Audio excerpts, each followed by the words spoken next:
Legal Aid of Northwest Texas works to advance and protect the rights of millions of low-income people in North and West Texas by providing free civil legal assistance to ensure equal access to justice. The nonprofit coaching team is happy to present to you our 501c3 course of classes to support community groups in maintaining tax-exempt compliance.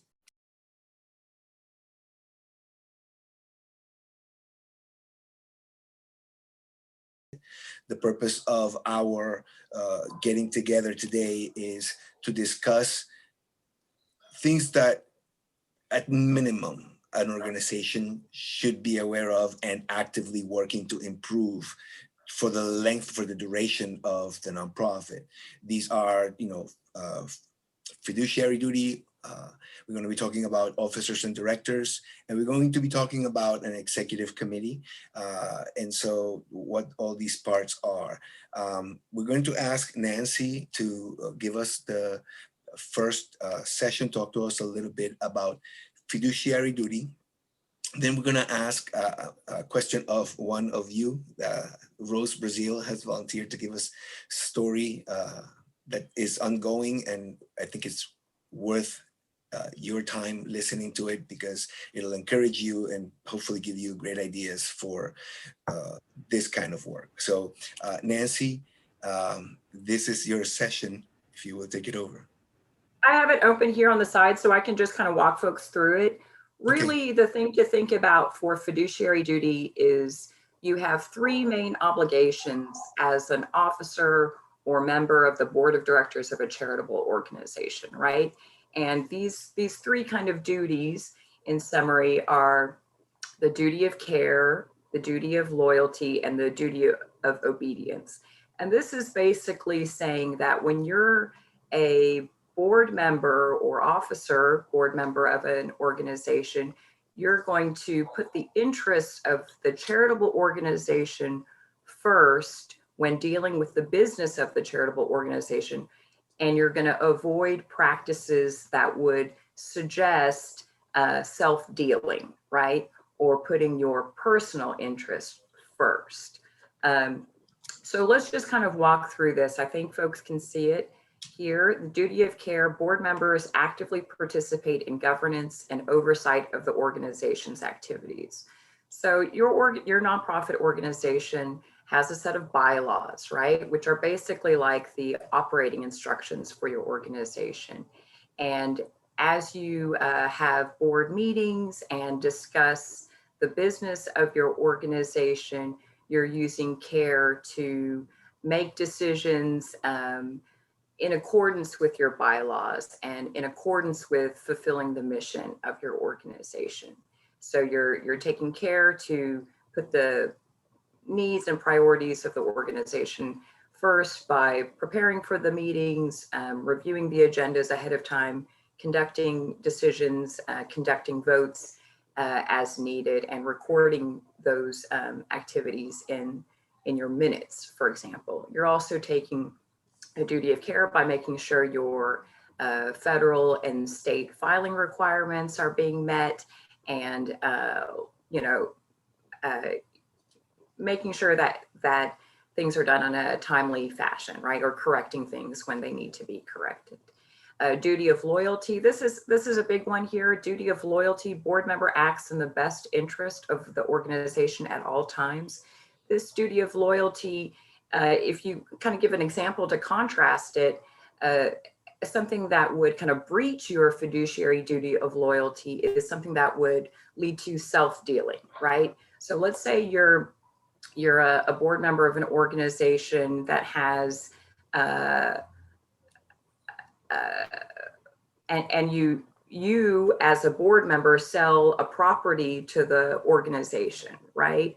That would be considered a no-no, a big red flag, because especially if you're selling it at a higher price than than fair market value, it's an example of a kind of egregious example of how you personally would benefit from a decision that the board is making, when as a board member, your duty is to support the best interest of the organization. So not to make a profit, an exorbitant profit on a deal, right? But that's just an example to kind of show you areas to stay away from. But the duty of loyalty, it's that if you would personally benefit from a decision by the board, you're going to disclose those kinds of factors, and you're going to recuse yourself from any type of decision making taking place about it. So like a vote, for example, you would step away from that part of the discussion.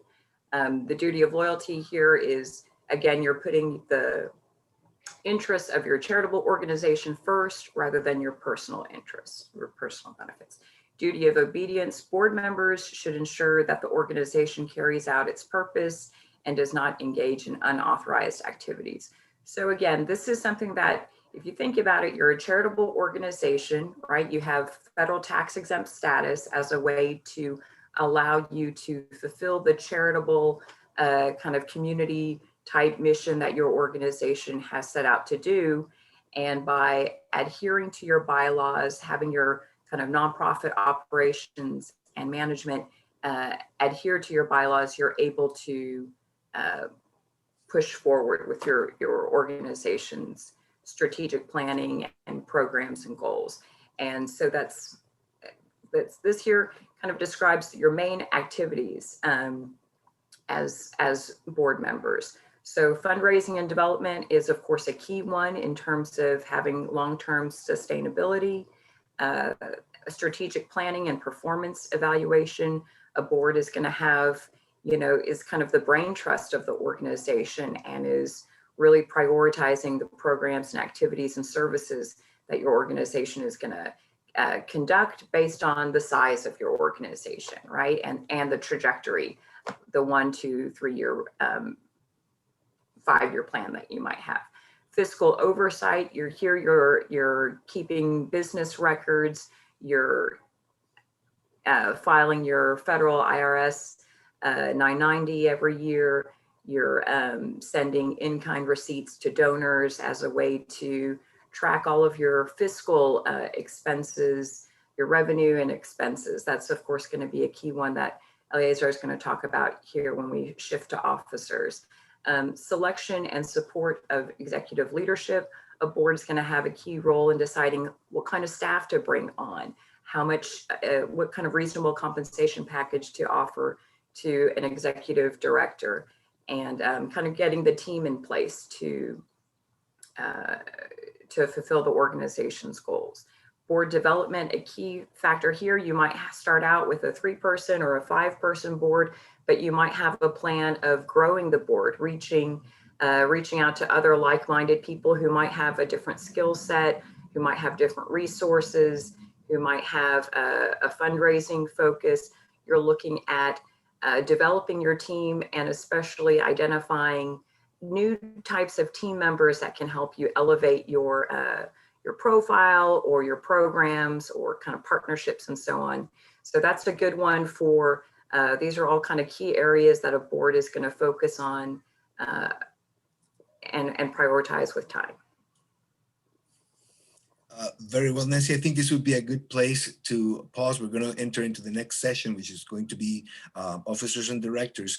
But you mentioned a couple of things that I would like to inquire of Rose Brazil, who is the executive director and founder and president of Hope for Kids Foundation in Fort Worth. And Rose has been with Legal Aid, with CRP, for over a year. Now it's going to be it's probably going on 2 years now. When she first came in, we developed a great relationship because of the heart that she has for her community. And in September, she came and asked, and well, she told me she was having a problem retaining volunteers. And so I mentioned to her, it's not that you have a problem retaining volunteers, is your main problem is that you don't have an active board. What you need to do is you need to go out there and seek out people who have the same heart that you have and work with them to get them into serve on your board. And they are responsible for the development of the fundraising and the and keeping volunteers involved and supporting the volunteers. Anyway, all that to say, I had asked Rose to come in and tell us a little bit as to her journey, because she has been progressed, and I like to leave her story as a source of encouragement for people who are beginning this journey from the very, very beginning. Rose? Yes, good morning, everyone. When I first initially picked my board, I picked people who I thought would fit in as people that could fulfill the need in that position. But I didn't realize none of those people, they had the title and education, but none of them had the heart. So I was struggling, and I was ending up doing everything myself. So that was very frustrating to me when I had a board of 5, but nobody had an interest. So I went back and revamped that board, and I picked people who had the heart to serve. They had the same passion as I did as to serving people. So I have an excellent board now. I have a board of 9 people, and everyone has the same heart. As of now, next Saturday, March the 6th, we're gonna go out and feed. We have meals for 600 people to feed in Stop 6. Everybody just went in. Once I said it, they just went in, and everybody's putting their opinion and add more and add more. Initially, I wanted to do 400, but it's up to 600 people now. So you seem to not be having the problem that you were having with the volunteers. No. Okay. No, when I say something, everybody has the heart. They put their input, and they only help me realize how to do even more than what I asked. So it's not a problem any longer. So as far as how you went about determining, who you were going to invite the second time, how did you go about reaching out to people? I mean, who did you reach out to the second time? I called them people that are close to me, that know me and know my heart, and they support me already.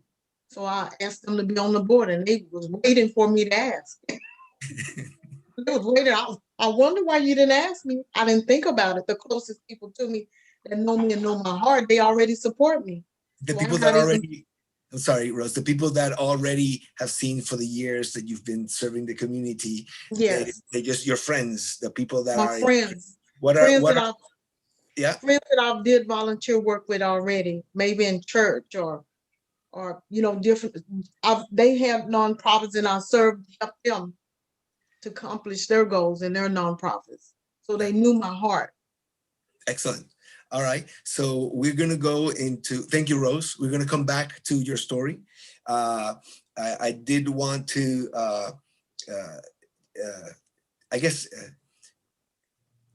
share that Rose has had a very difficult time reaching out, but then once she did, what's happening now is something that has taken a lot of preparation. She says, "Oh, I just called them," but I know it's a lot of calls, a lot of emails, a lot of back and forth, and then you had a meeting to invite the board members in, the potential board members to speak about your organization, so they know what you do, but you had a meeting just to showcase what you do and to ask them to invite them to apply to become a board member. So how did that work out? Everyone filled out an application. They had no problem doing that.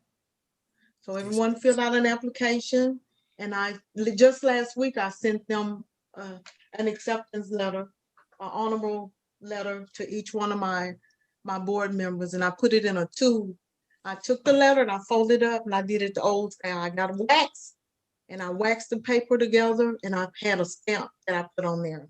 Okay, Rose, I want this picture to come out. So you sent them a welcome letter to the new, how many, 5 new board members? 9. 9.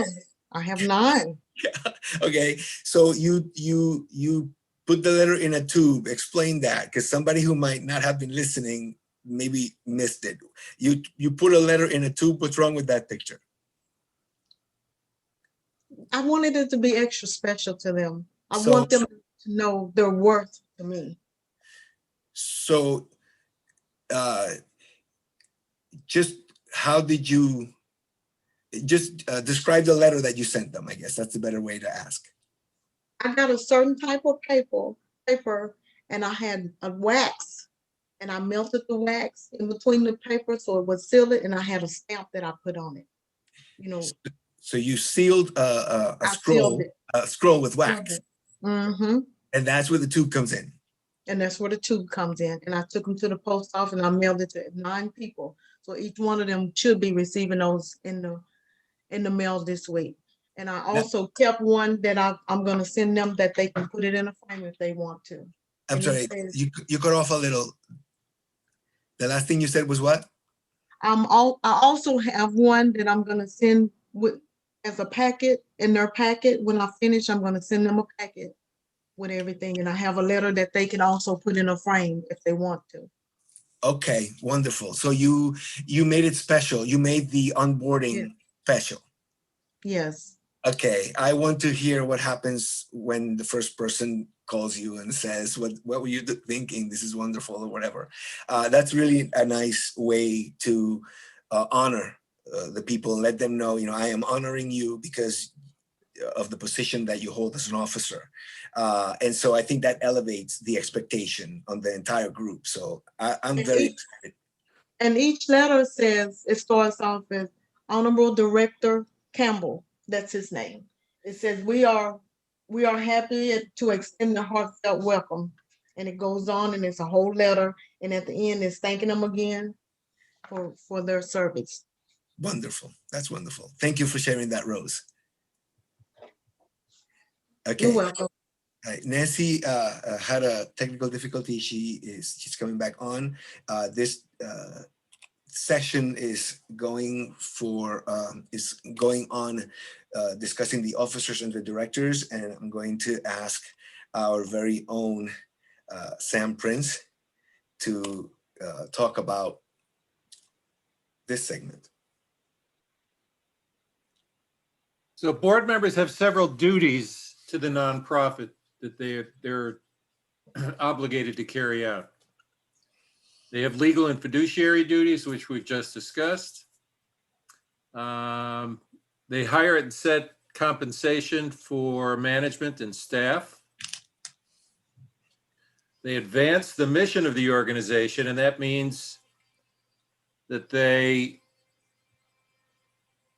promote the organization wherever they can, that they work when the board is talking about planning the future activities of the organization, that they work wherever possible to use their talents to improve the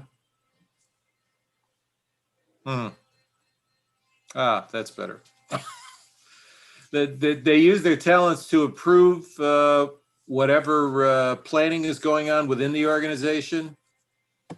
They, as they're reviewing the practices of the organization, it's their obligation to use whatever they know to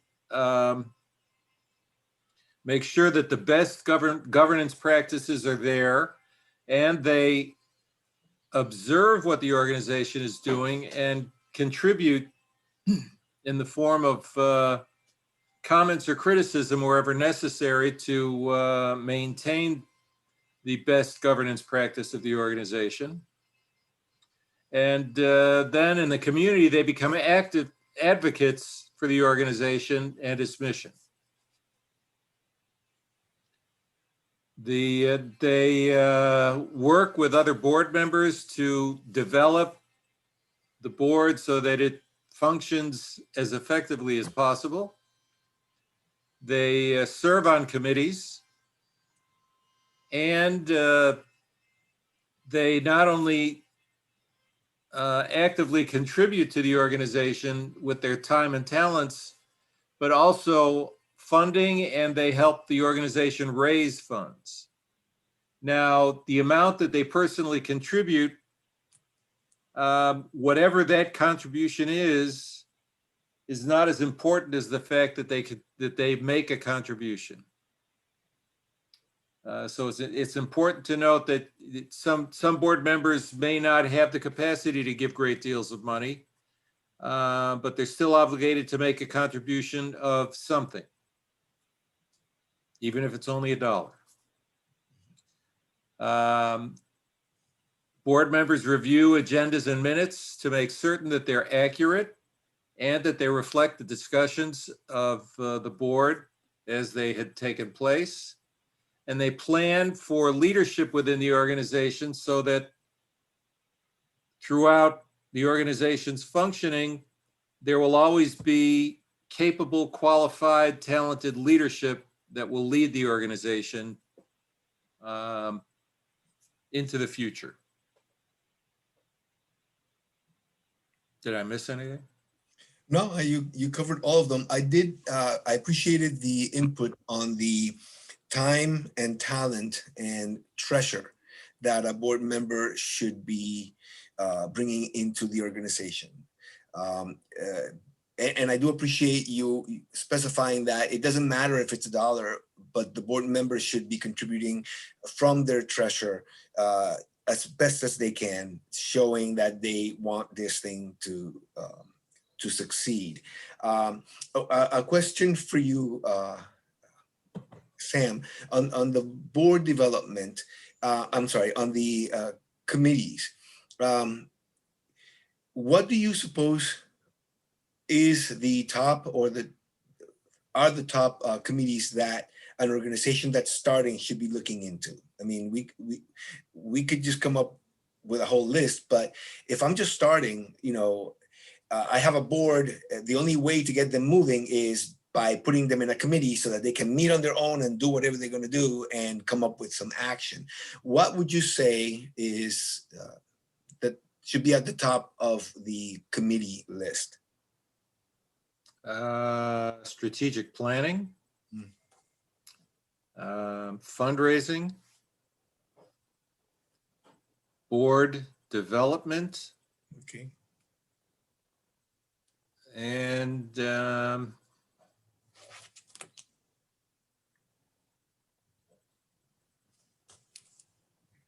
can you roll the Back to the first 5? I want to make sure I'm not missing anything. I'm having an issue, technical difficulties.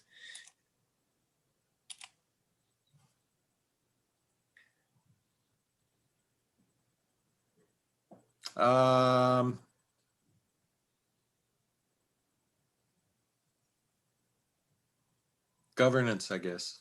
Yeah, you did mention that one, and it's important that the governance be definitely with, you need governance, you need fundraising, and you need to have a plan.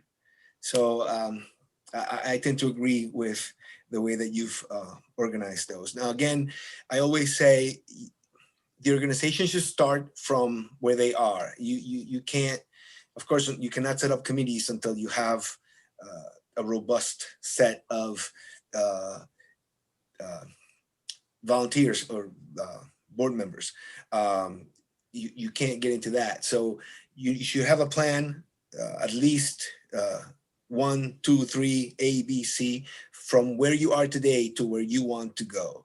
I'm gonna then go forward to the 7 and the executive committee.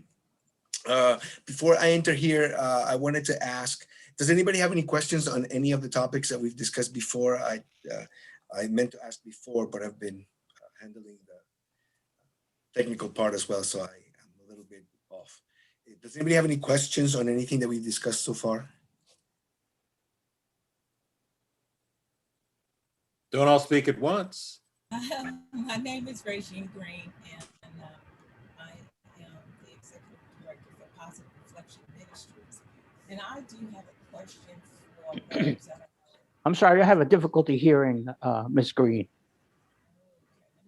Me too. I see if I can turn my volume up. Yes. Thank you. That's good. That's better? Yeah. Absolutely. Oh, I don't know what I did, but okay. Yeah. I'm not too savvy with this, but I'll just raise my voice.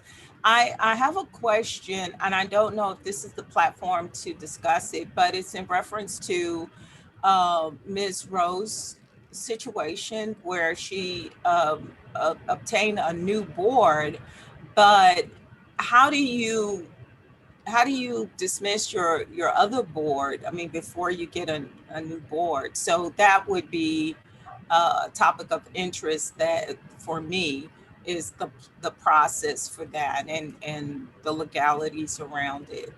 But I don't know if we can discuss it on this platform. So if not, then Ms. Rose, you and I, if you don't mind, we can exchange information at some point, some kind of way, get our Okay, I would like to ask Rose, because she has a specific situation that happened. So Rose, what she's saying is, if you need to replace the board, how do you get rid of the one that you have? It's sort of that kind of a situation. If everybody that's there is not really doing their job. What was your situation? Then we'll ask Sam to chime in and Nancy to chime in as well, Eliezer, yes. I have a question that's kind of similar to that. Okay. Not just pertaining to the board members, but what if it's just the regular officers in the formation of the business and you're still new, but you Yeah. know that some of them just needs to go because you see already that it's not going through. So it's not, for my question is a little bit broader. The board plus members, how do you go about taking off those names or whatever legally? Okay, it's all related. I'm gonna ask Rose to tell me what her story was that brought her to need to pursue. How did that develop that you needed a new board? How is the old board no longer on your roster? And then well, Sam. one thing I realized that I asked Eliezer, what could I do? So I realized you can change, you have the right to change your board members every year. You can do that. I never set a set where you can be here 5 years. I never did that with the first board because I didn't know. So what I did was I replaced them and then I sent them a letter telling them and they could apply again later if they want to. Okay, now your board was not meeting, was not doing anything. They were not supporting, right? No, they wasn't doing anything. So yeah, so that was the situation. Mhm. It's not as if they were voted in from a higher power that now they need to be expelled. It's not like that. Go ahead. What I did a lot of times when you start your nonprofit or you know that you need these people. I knew I need these people to start my nonprofit. So Okay, Rose, that's how they got the name. I'm sorry, Rose, you broke off a little. Could you repeat the last thing you said? When you start your nonprofit, it's a requirement that you have these people. So that's how I came about picking them. So I tried to pick the people that I felt like would best fit their position. Right, but when they didn't have the time or investment into the organization, then what was left was pretty much you, as I understand it. Maybe another I was person. doing everything. So you need to move on and develop your board, right? So Yes. you needed to be done. You guys are not working. This is what's going on.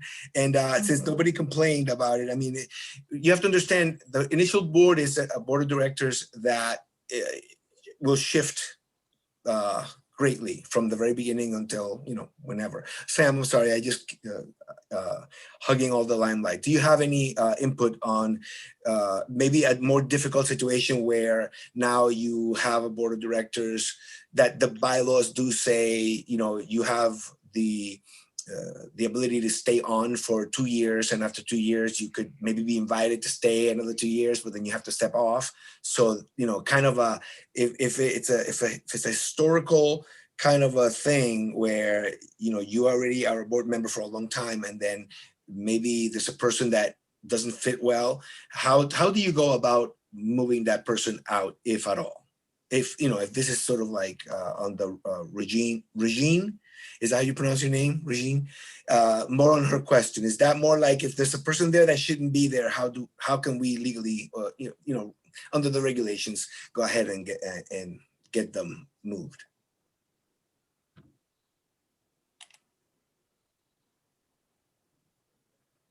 Sam? Oh, first of all, when you establish your bylaws, the first thing you should have included is term limits for board members. In the case of Legal Aid of Northwest Texas, each board member has a 2-year term, which can be renewed up to another 3 times. So a total of 8 years they're on the board. Some organizations, they don't have term limits. And as a result, there are some people that hang around for 10, 20, 30, 40 years. And at a certain point, the board stagnates because there is no continual flow of new ideas and new energy. In terms of board members that you want to get rid of, outside of simply not reappointing them when their term limit comes up, you could ask them to step back in favor of other people that are more active. And there should also be, as a matter of fact, there should also be in your bylaws rules for removing board members if they're not functioning. So if they don't come to meetings, for instance, in our case, if a board member doesn't show up to, I think it's 2 consecutive meetings or 3 consecutive meetings, then the board can take action.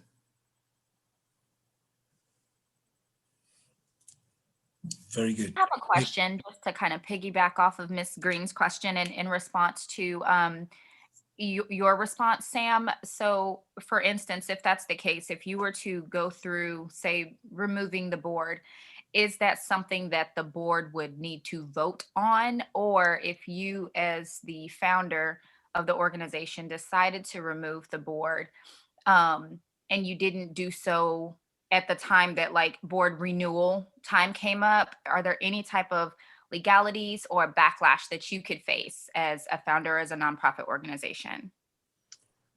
It's always best to have the support of your board in whatever decisions that you make. And there are certain circumstances where an executive director taking an action to remove a board member might be considered against the organization's bylaws, or simply not a good practice. So it's always best to have the support of at least a plurality of your board to support whatever actions that you're taking. But you as the executive director are not empowered to remove board members. That is simply because the executive director works for the board. The board doesn't work for the executive director. Okay. And then my last question, Ms. Rose, do you mind expanding on what your process was and how you went about removing your board? Like just, I guess, not necessarily step-by-step or all your business, but just, what actions you took, how you went about doing that. Well, they wasn't even interested. So it was just me. They wasn't even interested in participating in anything. So it was really just me. Their name was just on the paperwork. So that's why it was kind of easier for me to do. But then I did send them a letter, explaining to them that they had been removed off the board, and if they wanted to reapply, they could. These were people that they didn't even fill out an application. I just needed the positions filled. So I asked them and they just said yes. Okay.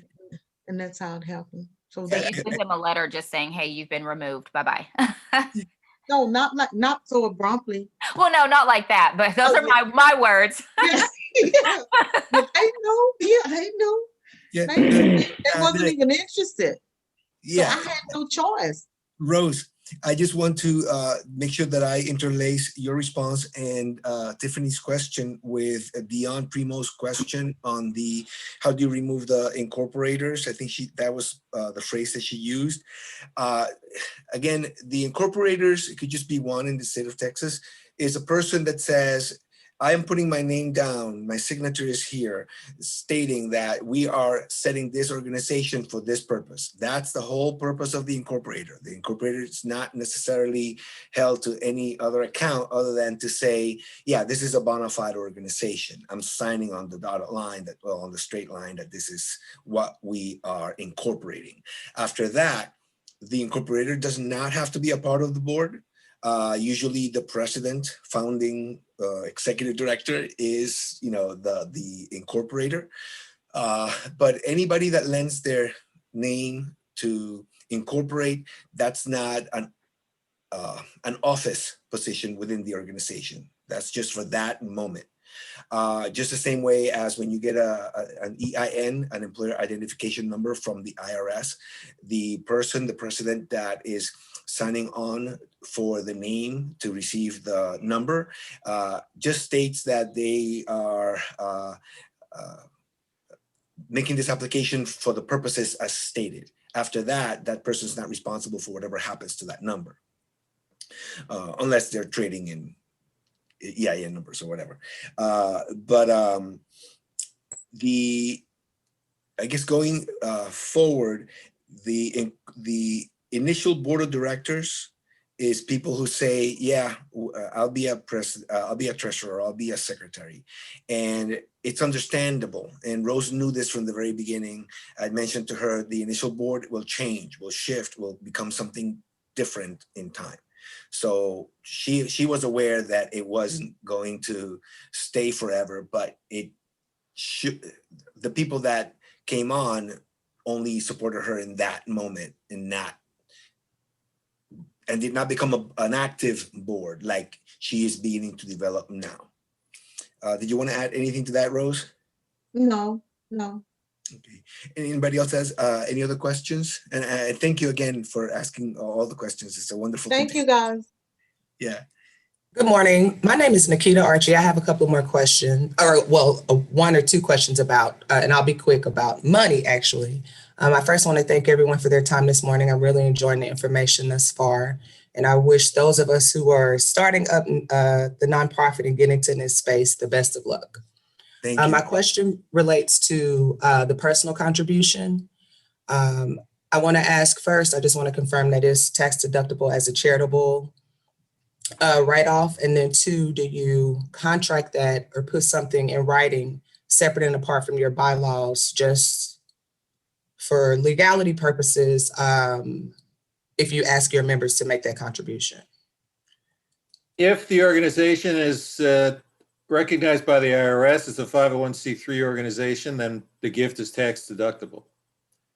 You should always add, by the way, when putting this in writing, that the donor should consult their tax advisor. It's tax deductible. I think the phrasing is tax deductible is allowed by law. And then they should always consult their tax advisor because each individual's tax circumstances are different. What was the second part of the question? Someone answered about putting it in writing, putting something in writing if it's required or if it's just a contribution. Personally, I would say that yes, when you first recruit a board member, you should always state in a list of one of the things that you're asking them to do, that you're asking them to make a personal contribution. You should make it clear, by the way, that the personal contribution depends on their personal circumstances, but everyone is required to make a personal financial contribution of some kind. That's always best. A lot of organizations don't necessarily do that. And as a result, somewhere around December 30th, we scramble to make sure that every board member is accounted for so that in the next year, when we ask foundations for money, we can say the organization is supported 100% by its board of directors. Understood. Thank you. That answers my question. Thank you. Thank you, Sam. Back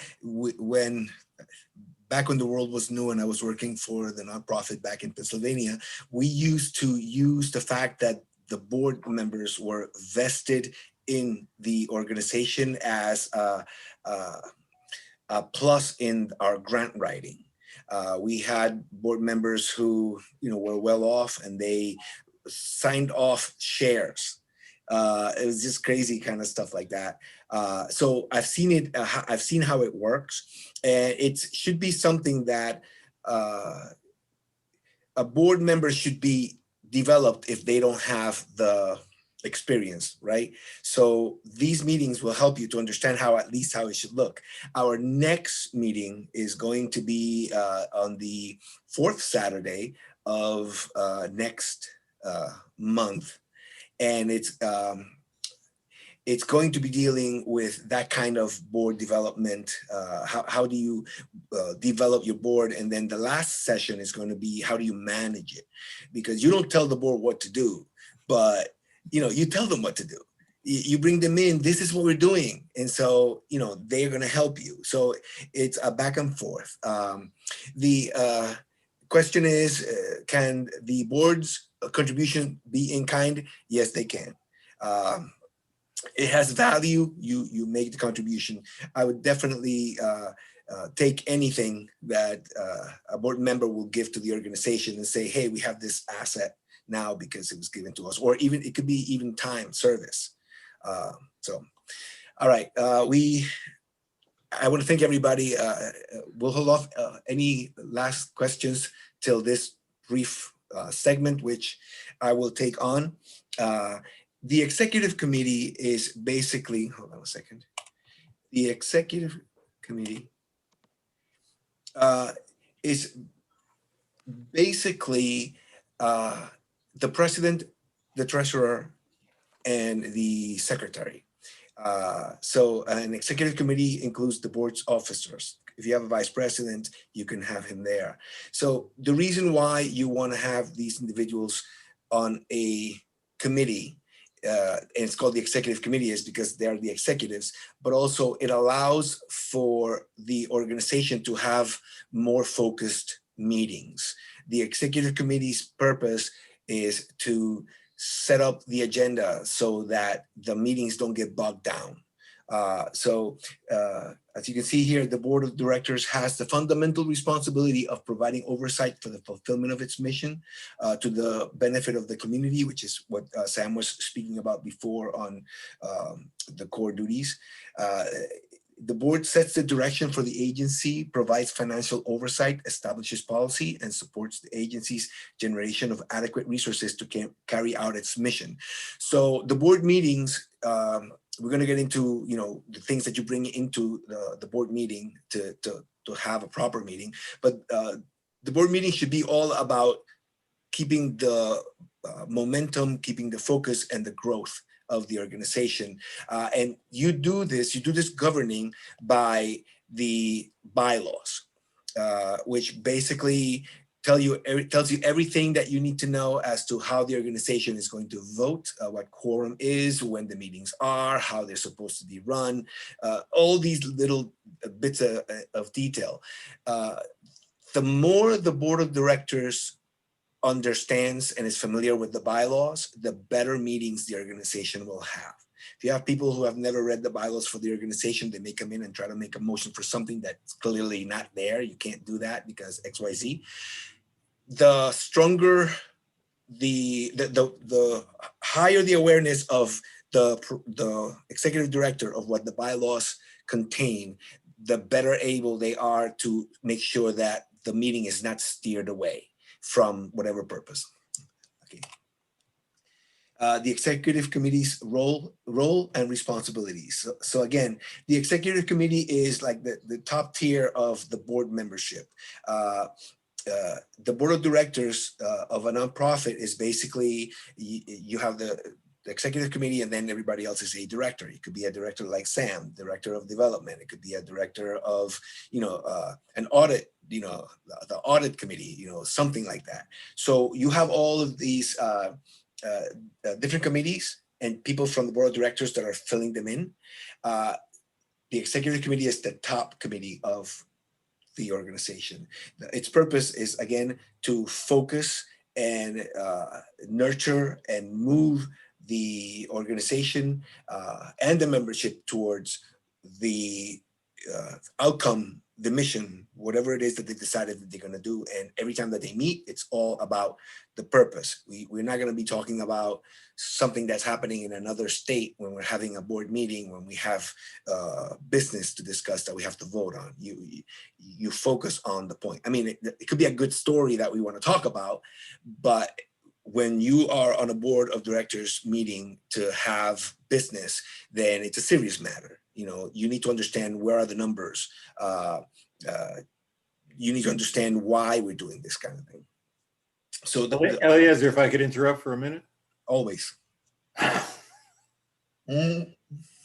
am the Director of Development of Legal Aid of Northwest Texas. In terms of chain of command, if I can use a military term, even though I was never in the military, I serve at the pleasure of the CEO, the Executive Director.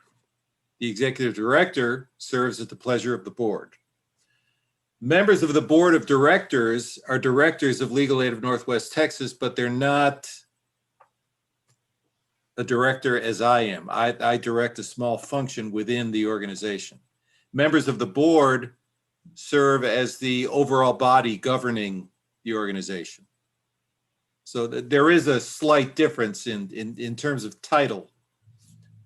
Board members that have titles are, at least on our board, are chairman, vice chairman, treasurer, secretary.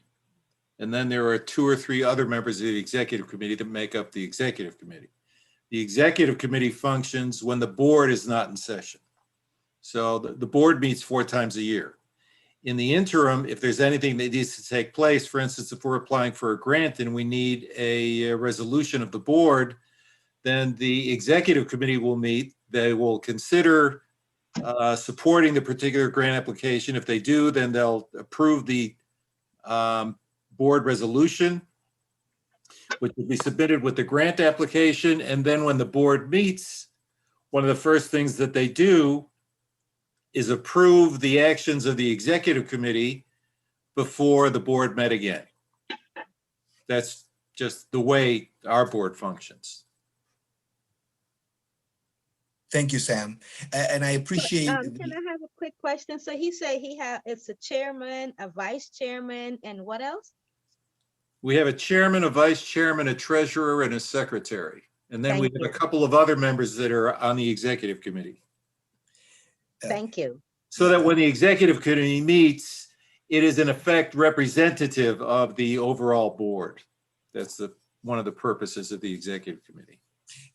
Dion, I also want to point out that these are names that are set up because of the hierarchical complexity of what we're dealing with here. A regular nonprofit, you can start with a president. You don't need to have, I mean, some board members will really like to be called, CEO. I mean, they want that on their name. That's fine.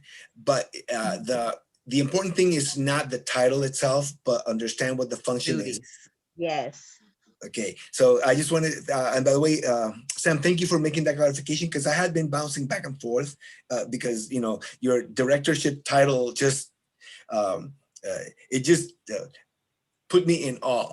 So, well, when you and I are together, Eliezer, you can refer to me as your directorship. Other than it, but in general public, it would just be Sam. Okay, I'll do that.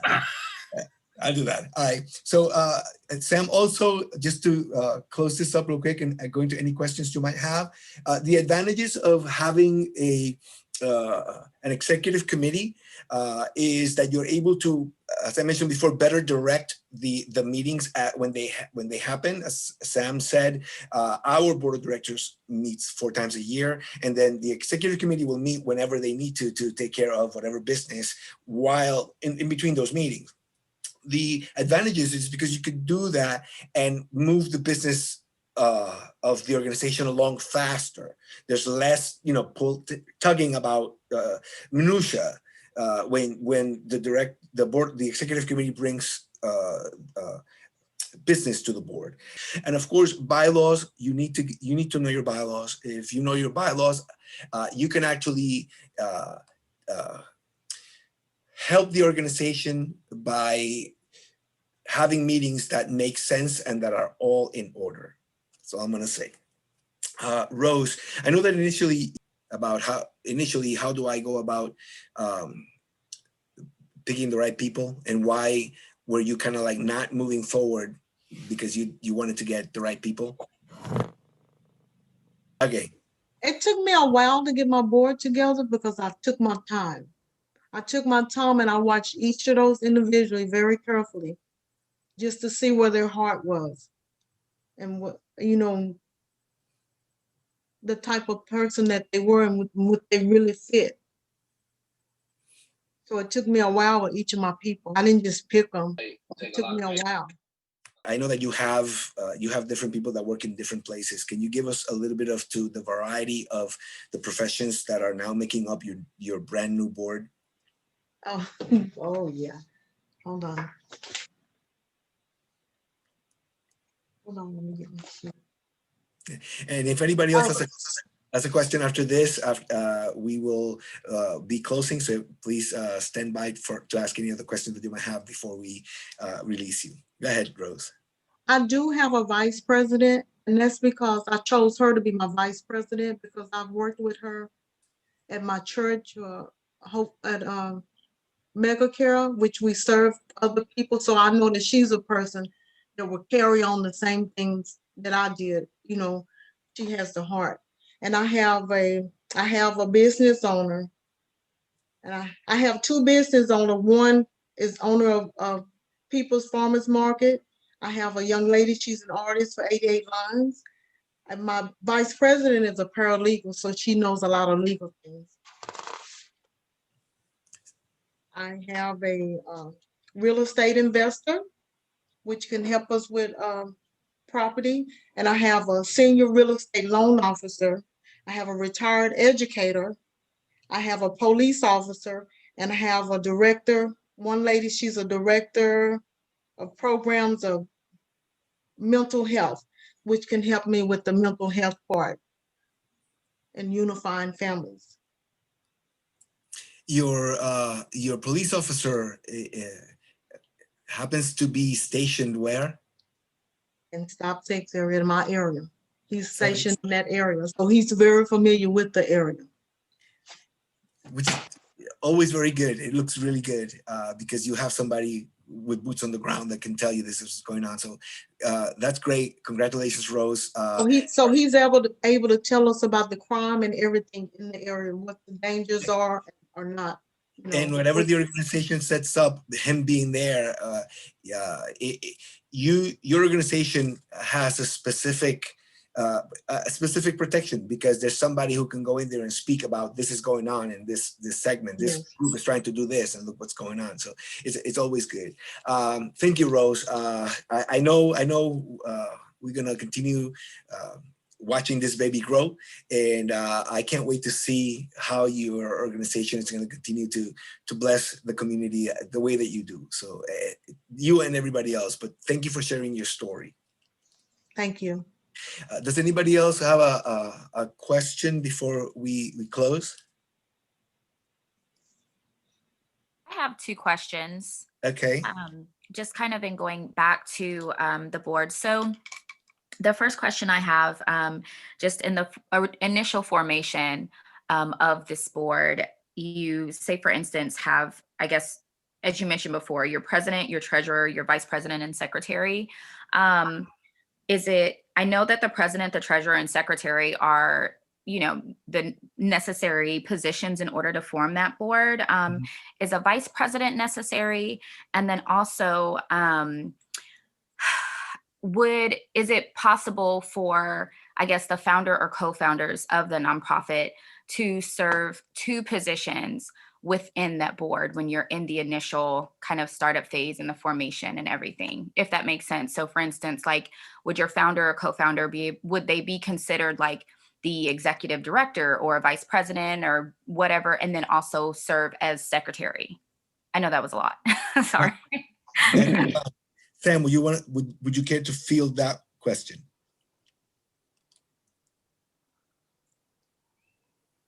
Could you repeat the question? Sure. So it's kind of a two-part question. So basically, what would I know you mentioned that there's, the treasurer, the president, and the secretary are, the necessary positions in order to, I guess, form that board/executive committee at the beginning of the formation of the nonprofit. Would the founder or co-founders of the nonprofit organization be considered like the executive director or president or vice president, but then also be able to serve as in another position on that board? And are there conflicts of interest there? It's always a bad idea for a person working for the organization to be on the organization's board in terms of nonprofit governance. The founder would have to decide if they want to be an employee of the organization or they want to be on the board to serve as leadership. Now, as an executive director, you're also a leader, but it's important to note that you're subservient to the wishes of the board. I don't know if that answered your question, but I kind of got a little bit more confused. Can I ask a question? The executive director cannot be a member of the board of directors. Okay. And so if you are the founder or co-founder, this obviously you started this nonprofit, you're the founder, and you need to be able to form this board, and you have to have a president, president, secretary, and treasurer. Would you as the founder be able to serve as the president or say vice president of that board?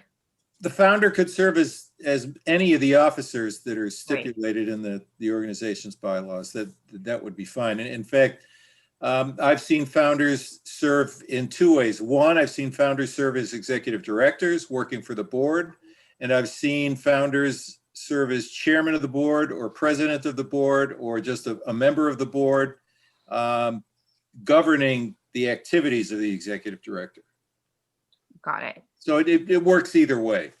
Okay, that's what I was asking, if there were any restrictions or any conflicts of interest in that manner. As long as the executive director is not on the board, there is no conflict of interest. Okay, and it's not necessary for there to be an actual executive director in the initial formation of it. Generally, no, but at some point, if you have employees, there has to be an employee that's in charge of all the other employees. Gotcha. Okay. And also, before we go to Misha's question, the founding president executive director title is, something that happens initially because the person with the mission and the passion to do whatever work is coming usually is the one that begins to move everything. So they become a de facto executive director, even though they're not getting paid. But when the organization gets to the point where money's coming in and now you need to hire an executive director, if the founding president and executive director that has not gotten paid, just been doing all the work that they've been doing, at that point, want to begin getting paid, then then what Sam says needs to happen. They step down from the board. They have no authority on voting matters of the board, but then now become an employee that does the work they were doing, but now become an employee. Perfect. Thank you. All right, Misha.